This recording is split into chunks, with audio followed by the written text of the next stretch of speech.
죽도록 싸운 두 사람이 마지막에는 서로를 다시 선택했습니다. 종교 싸움, 정치 싸움, 둘 중 하나만 싸움을 해도 넌더리를 칠 것 같은데, 자, 그렇다면 어떻게 우리는 이 커플을 이해할 수가 있을까요? 친구를 사이에 두고도 싸움을 끊이지 않는 두 사람. 옆에 있는 친구가 당황해서 자리에 일어날 정도로 두 사람은 끝까지 싸웁니다. 그런데요, 이 두 사람은요, 왜 양보를 안 할까요? 아, 그래, 너가 오라! 라고 하면 끝날 일인데, 두 사람 모두 그럴 생각이 없습니다. 여자는 결혼을 하기 위해서는 좋은 남자를 만나야 한다. 잡돌이를 하고요. 남자는 반대로 나를 좀 존중해. 끝까지 여자의 말에 예스를 하지 않습니다.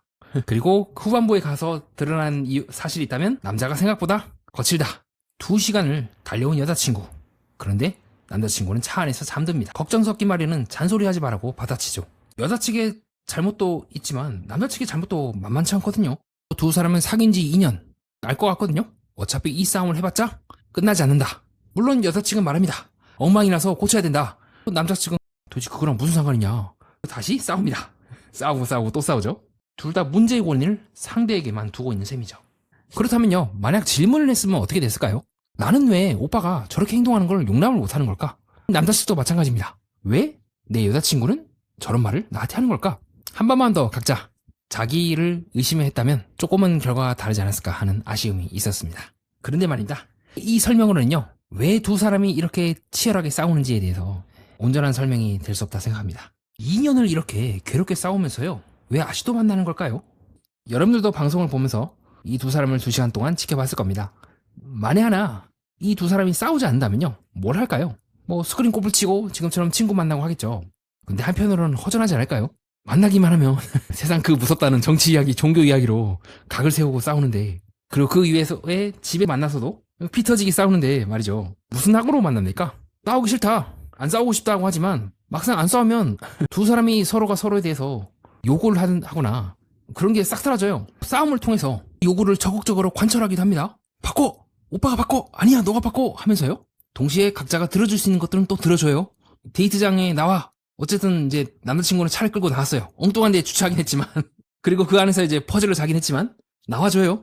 여자도 마찬가지죠. 데이트하자니까 또 2시간 걸려서 나와요. 둘은 싸우면서도 계속 서로에게 가죠. 정말 우리가 생각한 것처럼 헤어질 커플이고 더 이상 서로에 대해서 미련이 없다고 치기에는 감정 교류가 풍부합니다. 험한 말하고 요구하고 다시 만나고 또 찾아옵니다. 어쩌면 오히려 싸움을 통해서 그 풍부함이 배가가 되는 거 아닌가 싶을 정도로 생동감 있죠. 지긋지긋해 하면서도 멈추지 못하는 느낌을 전 더 많이 받았습니다. 싸움이 오히려 둘의 접촉을 끊지 못하게 하는 느낌이 마저 들죠. 그러면 싸움이 이제 단순한 싸움이다 하고 보기에는 다른 이면적인 의미가 있지 않냐는 겁니다. 두 사람의 싸움이 이 두 사람의 관계에 하는 역할이 있기 때문인데요. 여자친구가 잔소리를 해서 남자친구를 역까지 나오게끔 했다면요, 그럼 여자친구는 그렇게도 생각할 수 있지 않을까요? 잔소리합니다. 남자는 결국 데이트에 나옵니다. 그러면 여자는 배웁니다. 요구하면 움직이긴 한다. 반대로 남자친구도요, 한 번만 더 여자친구를 좌절시키면 잔소리를 좀 덜 시키고 좀 날 내비둘 수 있겠지. 한쪽에서는 이제 더 안 내비두려고 하고 한쪽에서는 더 내비두려고 역설적인 싸움이 일어나고 있는 상황입니다. 그러면서 두 사람은요, 쉽게 바뀌지 않는 것도 요구하기 시작합니다. 오빠가 이번에는 천주교 쪽으로 와. 아니야, 너가 이제 개신교를 이해해야 돼. 오빠는 12.3 내란이야. 아니야, 12.3 계엄이야. 여자가 설득하기도 하지만 남자도 만만치 않게 방어하죠. 마치 두 사람은 싸움과 잔소리로 여기까지 상대가 오게 만들었으니 한 걸음 더 걷게 해줄 수 있지 않을까? 라고 희망을 품는 것처럼 보이기도 합니다. 이러한 학습 효과는 여기서 끝나지 않는다고 봅니다. 처음에는 사소한 걸로 싸웠을지도 모르죠. 지금처럼 격렬하게 다투진 않았을 겁니다. 하지만 시간이 흐르면서 여기를 찌르면 가만히 있지 않는다. 더 이상 남자가 물러날 수 없는 지점이다. 라고 말입니다. 동시에 남자도 마찬가지죠. 벽을 치는 행동은 명백히 선을 넘습니다. 그 행위와 별개로 반복되는 패턴만 놓고 보게 되면 둘은 서로의 한계선을 학습한 것처럼 보입니다. 여자 측에서는 바로 그 전 단계까지 남자를 밀어붙이고요, 남자 측에서는 바로 그 단계까지 버티는 거죠.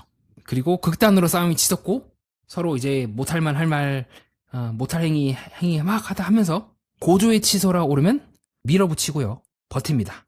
싸움이 치솟습니다. 한 사람은 욱해서 나가고요, 한 사람은 울고, 시간이 지나면 다시 사과합니다. 또 그렇게 시간이 지나면 서로 미안해지면서 다시 화해하는 이 패턴이 반복이 되고 있는 건 아닐까요?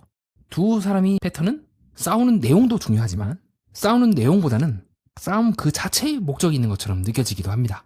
싸워야지만 풀 수 있고 그 다음에 평온함이 올 수 있기 때문이진 않을까요? 격렬하게 운동하고 나면 몸이 나른해지는 것처럼 말입니다. 어쩌면 두 사람이 방송에 나온 것은 자신들도 이 반복을 더는 감당하기가 어렵다고 느꼈기 때문에 방송에 나온 거라니까요. 더 이상 이 싸움이 방송 중에 남자가 차에서 헤어져라는 말 할 정도로 극한에 다다랐고, 한편으로는 서로 이해하고 알기 위해서 싸움을 걸었는데 어느 순간 그 싸움 때문에 이제는 헤어지게 생긴 거예요.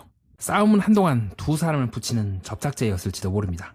그런데 이제는 그 접착제가 관계까지 녹이고 있는 셈이죠. 그래서 두 사람은 각자 감당이 안 되는 순간 새로운 접착제를 찾기 위해서 방송에 나온 거라니까요. 이 두 사람이 이 프로그램에 나와 화해하는 장면 나오지 않습니까? 그래서 재회를 하죠. 이 프로그램 때문에 서로가 싸우고 또 다투고 서로를 이해하면서 재회를 해요. 그러면 이 커플의 이 싸움의 의미랑 연애전쟁이라고 하는 이 프로그램이랑 이 두 사람 커플에게 있어서는 같은 작용을 하고 있는 건 아닐까요?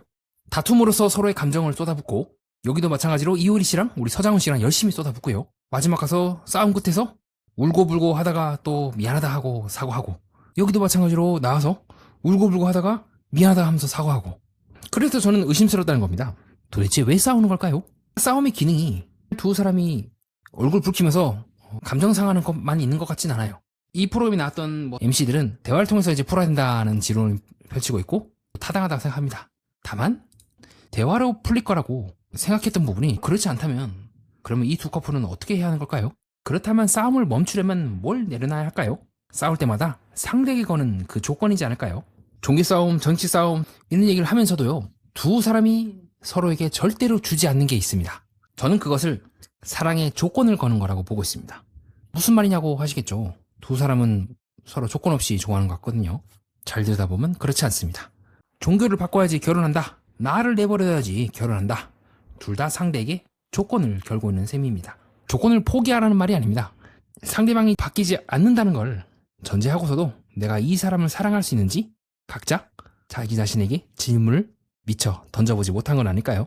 남자분은 계속 이제 고된 일을 하시고 또 주말에도 일을 하시느라 점점 더 피곤해지실 거고 데이트할 시간이 줄어들 수도 있습니다. 그런 상황에서 여자분은 어떻게 계속해서 관계를 원만하게 맺어나갈 수 있을까? 라고 생각하기보다는 왜 데이트 때 태도가 그래? 라고 하고 있죠. 자신도 모르게 전제를 깔고 있는 셈입니다. 이런 남자 수도 마찬가지죠. 데이트 전날에 충분히 휴식을 취한다거나 나름대로 방 안에 있음에도 불구하고 이 상태 그대로 나오게 되었고 여자친구분을 실망시켰습니다. 그리고 각자 생계적인 문제와 현실이 걸려있는 이상 쉽게 바뀔 것 같진 않아요. 종교적인 문제도 그렇고요. 그것은 아무리 커플이라도 부부라도 함부로 건드리기가 어려운 부분입니다. 그렇다면 질문은 상대를 바꿀 수 있느냐가 아니지 않을까요? 안 바뀌어도 이 사람을 선택할 수 있느냐는 거겠죠. 두 사람이 서로에게 주지 못하고 있는 건 상대의 싫은 부분과 상대 전체를 분리해서 볼 여유라고 생각합니다. 어느 순간 이 두 사람은 그게 혼동이 됐어요. 완벽할 수 없다는 걸 알면서도 너가 나에게 완벽해지기 위해서는 그게 바뀌어야 돼! 라고 얘기하고 있는 셈이죠.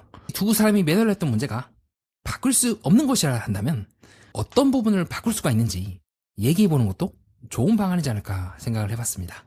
그리고 그것이 곧 데이트이지 않을까요? 좋은 감정을 갖고 함께 살아가는 것 말입니다. 우리는요, 상대가 바뀌면 관계가 좋아질 거라고 생각을 합니다. 그런데 오래된 싸움일수록 중요한 건 누가 맞느냐보다 두 사람이 왜 똑같은 싸움을 반복하게 되는지를 보는 것일지도 모릅니다. 어쩌면 관계를 바꾸는 첫 순간은요, 상대를 의심할 때가 아니라 우리가 반복하고 있는 패턴을 발견할 때 시작되는 게 아닐까요? 저는 앞으로도 연애의 장면보다 그 장면을 반복시키는 사람과 관계의 구조를 들여다보도록 하겠습니다. 이상입니다. 끝까지 봐주신 여러분, 구독과 좋아요, 하이프 가볍게 부탁드립니다. 연애 프로그램과 인간의 마음, 그리고 세계의 또 다른 면을 깊이 탐구해보고자 하는 채널 매니아와 여러분은 뜻깊은 시간을 보냈습니다.